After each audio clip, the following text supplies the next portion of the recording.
Itigil ang lahat. Huwag kang kikilos. Huwag kang mag-skip. Dahil sa mismong sandaling ito, may isang lihim na mensahe ang universo na para lamang sa'yo, Scorpio. Isang bihirang pagkakahanay ng mga bituin ang tahimik na nagaganap. At kapag ito'y tuluyang nagbukas, ang pag-ibig na matagal mong hinihintay at ang yaman na paulit-ulit mong ipinagdarasal ay sabay na lalapit sa'yo. Huwag mong babaliwalain ang palatandaang ito. Dahil kapag pinalampas mo ito, maaaring hindi na ito bumalik kailanman. Maligayang pagdating sa Cosmic Oracle Divine. Ang sagradong espasyo kung saan ang mga lihim ng kalangitan ay dahan-dahang inihahayag.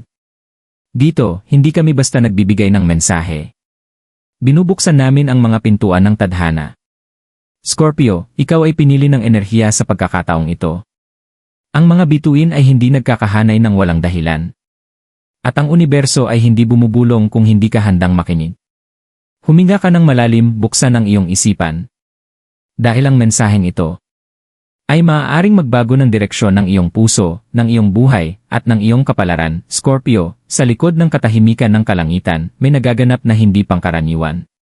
Ang mga bituin ay unti-unting nagkakahanay, hindi para sa lahat, kundi para sa isang kaluluwang handang tumanggap. Isang koneksyon ang papalapit. Hindi basta pag-ibig, kundi isang soulmate na dadalhin ang liwanag sa iyong puso at oportunidad sa iyong mga kamay. Kasabay nito, may enerhiya ng kasaganaan na bumubukas. Ang perang matagal mong hinihintay. Ang oportunidad na akala mo'y imposible ay unti-unting lalapit kapag natutunan mong magtiwala sa daloy ng universo. Huwag kang matakot sa pagbabago, Scorpio. Minsan, ang pinakamalaking biyaya ay dumarating sa anyong hindi mo inaasahan. Buksan mo ang iyong puso, ihanda mo ang iyong isipan. Dahil ang tadhana ay kumikilos na pabor sa iyo. Scorpio, ikaw ay kilala bilang tanda ng lalim, lihim, at muling pagsilang. Ngunit sa panahong ito, may mas malalim pang enerhiya ang bumabalot sa iyo. Isang puwersang hindi nakikita, ngunit mararamdaman mo sa bawat tibok ng iyong puso. Matagal mo nang tinatanong ang iyong sarili kung kailan darating ang taong tunay na makakaunawa sa iyo. Hindi ang pansamantalang pag-ibig, kundi ang kaluluwang kayang yakapin ang iyong liwanag at dilim. Makinig ka, Scorpio. Dahil ang universo ay malinaw na nagsasalita.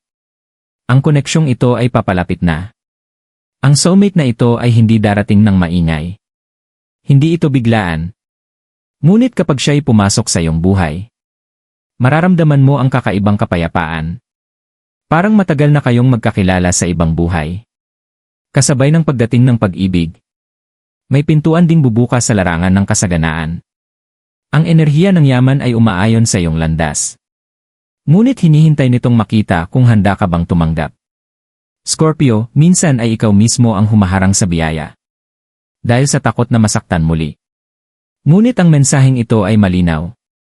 Ang nakaraan ay tapos na. Ang sakit ay naging aral. At ang aral ay magiging susi ng iyong tagumpay. May isang desisyong kakailanganin mong gawin. Isang hakbang na maglalayo sa iyo sa lumang bersyon ng iyong sarili. Kapag pinili mong magtiwala. Kapag pinili mong maniwala na ikaw ay karapat-dapat. Doon magsisimulang umagos ang biyaya. Ang universo ay hindi nagkakamali sa pagpili nito kung ikaw ay narito at nakikinig. May dahilan kung bakit sa iyo ibinibigay ang mensaheng ito. Ang pag-ibig at yaman ay hindi maglalaban. Sila ay sabay na darating kapag ikaw ay handa na. Manahimik ka sandali. Ilagay ang iyong kamay sa iyong dibdib. At sa iyong isipan, sabihin mo, handa akong tumanggap. Dahil Scorpio, ang tadhana ay gumagalaw na. At ang susunod na kabanata ng iyong buhay ay mas maliwanag kaysa sa lahat ng iyong pinagdaanan. Scorpio, may mga sandali sa buhay na tila walang malinaw na sagot. Mga gabing tahimik ngunit mabigat sa damdamin. Mga tanong na paulit-ulit mong itinatanong sa universo. Ngunit tila walang tugon. Ngunit ang hindi mo alam, sa mga sandaling iyon ng pag-iisa, doon ka lalong pinakikinggan ng mga bituin. Ang pagkakahanay na nagaganap ngayon ay hindi lamang para magdala ng tao o pera sa iyong buhay. Ito ay isang pagkakahanay ng iyong kaluluwa sa tunay mong layunin. May paparating na taong magsisilbing salamin ng iyong pagkatao. Hindi ka niya babaguhin. Bagkus, ipapaalala niya sa iyo kung sino ka bago ka nasaktan. Bago ka natakot magmahal muli. Sa presensya niya, ang iyong puso ay hindi na magtatanggol. Hindi na maghihinala. Sapagkat mararamdaman mong ligtas ka. At sa sandaling iyon, Scorpio, doon magsisimulang gumalaw ang enerhiya ng yaman. Dahil ang kasaganaan ay hindi lamang pera. Ito ay kapayapaan ng isipan, kumpiyansa sa sarili, at paniniwalang ikaw ay karapat-dapat sa higit pa. May isang oportunidad na lalapit sa iyo. Maaaring sa anyo ng ideya, isang alok, o isang desisyong matagal mo nang iniiwasan. Huwag mong maliitin ito. Minsan, ang pinakamalaking pagbabago ay dumarating sa pinakapayak na paraan. Ang universo ay magsusubok sa iyo, Scorpio. Hindi para parusahan ka, kundi upang patunayan kung gaano ka nakalakas. Kapag pinili mong hindi umatras, kapag pinili mong magtiwala sa sarili mong halaga, makikita mo kung paano dahan-dahang magbabago ang takbo ng iyong buhay. Ang mga pintuang dating sarado ay biglang magbubukas. Ang mga taong dati lumalayo ay magsisimulang magpakita ng suporta. At sa gitna ng lahat ng ito, mapapansin mo ang isang katotohanan. Ikaw mismo ang naging magnet ng biyaya. Scorpio, hindi ka pinili ng pagkakataon. Ikaw ang lumikha nito. Sa bawat pagsubok na iyong nalampasan, sa bawat luha na hindi ka sumuko, at sa bawat paniniwalang pinili mong hawakan, kahit tila wala ng pag-asa. Ang mensaheng ito ay hindi aksidente. Ito ay paalala na ang iyong kwento ay malapit nang magbago ng direksyon. At kapag nangyari yon, maalala mo ang sandaling ito. Ang sandaling pinili mong makinig, maniwala, at magtiwala sa mahiwagang galaw ng universo, Scorpio, sa puntong ito ng iyong paglalakbay. Hindi na sapat ang basta pag-asa lamang. Ang hinihingi ngayon ng universo ay ang iyong buong paniniwala. Ang enerhiya na bumabalot sa iyo ay parang apoy na dahan-dahang nag-aalab. Hindi para manira, kundi para linisin ang lahat ng hadlang na pumipigil sa iyong liwanag. May mga bagay na kusa nang mawawala sa iyong buhay. Mga tao, alaala, at sitwasyong hindi na umaayon sa iyong paglago. Huwag kang manghinayang. Kapag may umaalis, may mas dakilang paparating. Ang soulmate na itinakda sa iyo ay hindi lamang darating para mahalin ka. Darating siya upang gisingin ang iyong lakas. Itulak ka patungo sa iyong tunay na potensyal. At ipaalala sa iyo na ang pag-ibig ay hindi kailangang ipaglaban.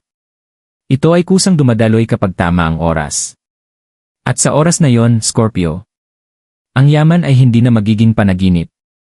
Ito ay magiging bunga ng iyong tapang, ng iyong disiplina, at ng iyong paniniwala na karapat-dapat ka sa higit pa.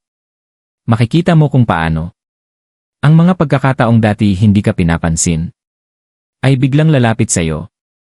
Ang mga sagot na matagal mong hinahanap ay lilitaw ng malinaw. Ito ang sandali ng iyong muling pagsilang. Hindi ka na ang dating ikaw na nagdududa, natatakot, o nagtatago ng tunay na damdamin. Ikaw ngayon ay Scorpio na gising, handa, at bukas sa biyaya. Manahimik ka sandali. Isara mo ang iyong mga mata. At ulitin mo sa iyong isipan o puso. Ako ay handang tumanggap ng pag-ibig na totoo. Ako ay handang tumanggap ng yaman na nararapat sa akin. Ako ay umaayon sa plano ng universo. Hayaan mong pumasok ang enerhiya. Dama mo ba yon? Iyan ang pagkilos ng tadhana, Scorpio, kung naramdaman mo ang mensaheng ito. Hindi ito nagkataon. Ibig sabihin, ikaw ay konektado sa enerhiyang inilaan para sa iyo. Kung naniniwala kang ang universo ay may mensahe para sa iyo, ipakita mo ito sa pamamagitan ng pag-like sa video na ito. Isulat sa comments ang salitang, handang tumanggap upang i-activate ang enerhiya ng kasaganaan. At huwag kalimutang mag-subscribe sa Cosmic Oracle Divine. Dahil araw-araw, binubuksan natin ang mga lihim ng tadhana para sa mga kaluluwang handang makinig. Tandaan mo, Scorpio, ang pag-ibig at yaman ay paparating na. At sa pagkakataong ito, ikaw ay tunay ng handa.